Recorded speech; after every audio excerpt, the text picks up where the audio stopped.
Bienvenidos a un nuevo episodio del podcast de Jardinería y Paisajismo, el espacio en donde encontrarás conceptos, técnicas, estrategias, noticias, novedades, entrevistas y mucho más del mundo de las plantas para que puedas tener tu jardín más lindo cada día.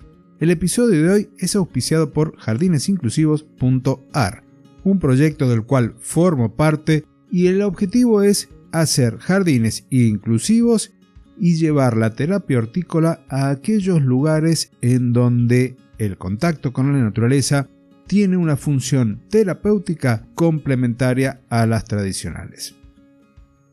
El episodio de hoy se llama Jardines y la diversidad funcional.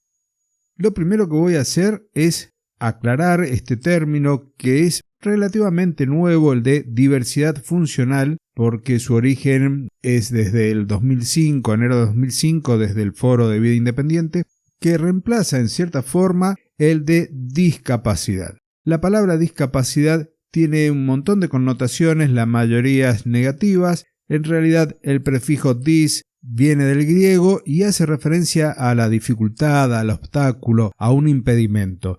Lo tomamos habitualmente como que viene del latín, que significa contrario, oposición, entonces el término discapacidad lo tomamos como que no tiene capacidad de hacer algo. También, como sinónimo de este término, se utiliza minusvalía, que podríamos hacer también referencia a decir que no vale tanto o vale menos, minusvalía, que una persona que pueda hacer uso completo de sus funciones.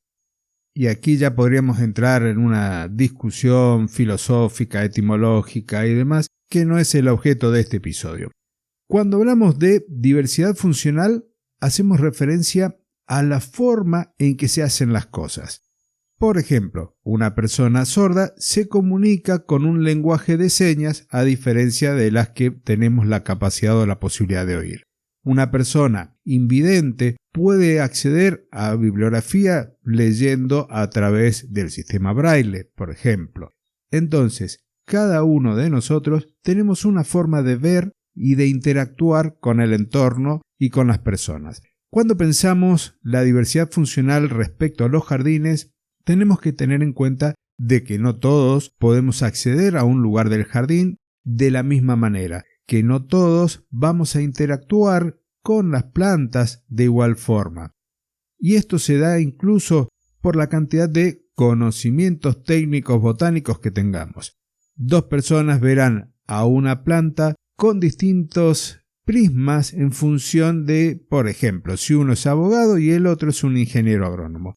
Todo nuestro entorno entonces toma un color, un sonido, un sabor diferente en función de ese cristal, de esa matriz que tenemos, de esa diversidad funcional. El objetivo entonces hoy es comentarte algunos tips, algunas cositas que podrías hacer en tu jardín si querés hacerlo inclusivo. Y hablando de inclusión, voy a hacer una pequeña diferencia entre incluir e integrar. Integrar es, por ejemplo, lo que ocurre en algunas ciudades en donde, por ejemplo, las plazas tienen las rampas para que se puedan acceder con sillas de rueda. Pero ¿qué pasa? Una vez que están en la plaza, no tienen la libertad quizás de recorrerla toda, no tienen la libertad, si es un niño, de llegar a un juego infantil porque se encuentran con una barrera de granza o piedra partida. Hay otras cosas que sí se pueden hacer. Y cuando hacemos esas cosas que permiten a todos, independientemente de cómo nos conectamos, nos vinculamos, estamos hablando de inclusión. La inclusión es permitirles a todos acceder a todos. Y esto me lleva a pensar, a comentarte en realidad un dato anecdótico. El 10% más o menos de la sociedad tiene algún tipo de diversidad funcional.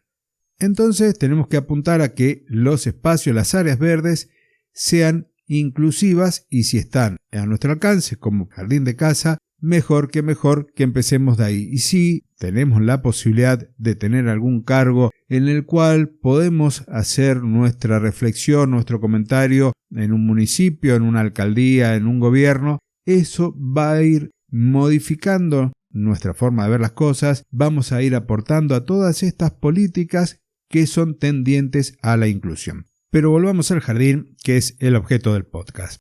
Cuando queremos que todas las personas las puedan recorrer, tendremos que asegurarnos de tener senderos, a ser posibles pavimentados y sin pendientes o con pendientes mínimas. Esto va a posibilitar que alguien en silla de ruedas pueda recorrerlo y alguien con un andador también. Si el jardín lo permite, también incorporaremos algunos bancos con espacios a su costado para que la silla de rueda pueda estar ahí y sentarse a la par de quien disfruta de este espacio junto con ellos. También, si el jardín va a ser recorrido por adultos mayores, es bueno cada tanto incorporar una especie de baranda para que se puedan apoyar y descansar sin miedo a perder el equilibrio. Con respecto a las plantas a elegir, sabes que siempre tiendo a utilizar algunas plantas nativas o plantas que se adaptan perfectamente a las condiciones climáticas en donde vivimos para optimizar los recursos hídricos, para que el suelo sea acorde a las plantas y no tengamos que hacer grandes intervenciones, y además el mantenimiento de las mismas que sea orgánico, que sea agroecológico o como te guste llamarlo, pero evitar el uso de agroquímicos, de fertilizantes, de insecticidas en su manejo. Es un cambio progresivo, pero se puede hacer. En mi jardín no uso ningún tipo de agroquímicos para que las plantas estén bien y el único problema que tengo justo en esta época es el de los caracoles, como lo he comentado en algún episodio de los correos del jardinerista.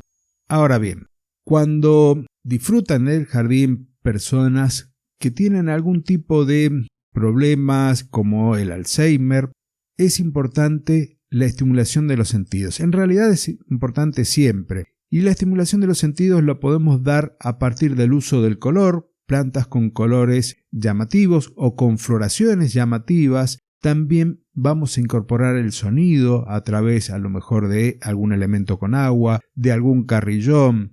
La idea es que todos nuestros sentidos estén alertas o puedan llegar a ser estimulados de alguna forma. Cuando se quiere trabajar en una huerta, por ejemplo, o con las plantas y una silla de rueda podría llegar a transformarse en una barrera, entonces pensaremos en canteros elevados, pensaremos en unas cajoneras especiales, en jardines verticales para que se pueda trabajar, para que se pueda conectar con la tierra, con las plantas. Un ejercicio que yo hago desde niño, por lo cual considero que tengo cierto toque, es el de sentarme en el jardín y cerrar los ojos, taparme los ojos y acceder a todo lo que se encuentra allí a través del sentido del oído y del olfato. Es como ponerme un poco en el lugar de aquella persona que no tiene la posibilidad de ver lo que está allí. Entonces, me apropio del jardín con los otros sentidos. Lo mismo también hago con el oído, me tapo los oídos e intento estimular visualmente mi cerebro o incluso tratar de anular la vista y el oído por un ratito y respirar el jardín. Son formas, son ejercicios que podés hacer como para poder empezar a tomar también otra relación con tu jardín. No hace falta que sea un jardín totalmente pensado para poder darle lugar a las personas con esa diversidad funcional. Porque de hecho nosotros también tenemos esa diversidad funcional. Nuestros pensamientos, nuestros problemas de trabajo o cualquier otra cosa nos lleva muchas veces a caminar en la vida con unas anteojeras como los caballos, mirando solo para el frente y perdemos el resto. Ejercicios o cosas que podés hacer en tu jardín son muchas. Incluso, por ejemplo, te podrías tirar debajo de la sombra de un árbol y tratar de identificar en el rostro los parches de luz y de sombra por esa diferencia de temperatura. Hay que disfrutar el jardín de todas las formas posibles. Yo te invito a que te sientes, te acuestes en el césped, que lo veas, que lo huelas, que lo escuches. Y antes de terminar este episodio, que espero que no te haya aburrido, te recuerdo dos cositas. La primera, el jardín es ese espacio, esa naturaleza domesticada de la cual elegiste hacerte responsable directamente y de la que te pido que la aproveches con todos aquellos que te rodean. Si tienes hijos pequeños, incentiva a hacer alguna actividad allí, de jugar con las plantas, de tomar, por ejemplo, las hojas secas en un otoño para hacer alguna actividad cuando el clima no te lo permita, de trabajar con plantas con aromas, sobre todo cuando hay adultos mayores, porque vamos a activar recuerdos y que en nuestro caso van a propiciar la formación de nuevos. Esas imágenes, esas instantáneas que van a formar parte de esa colección de momentos que tendremos cuando nuestros hijos hayan dejado el nido, cuando nuestros adultos mayores ya no estén con nosotros. Y ahora sí, la última, como para terminar, le voy a robar una frase a mi amigo Fernando. Disfruta de tu jardín lo máximo posible. Muchas gracias.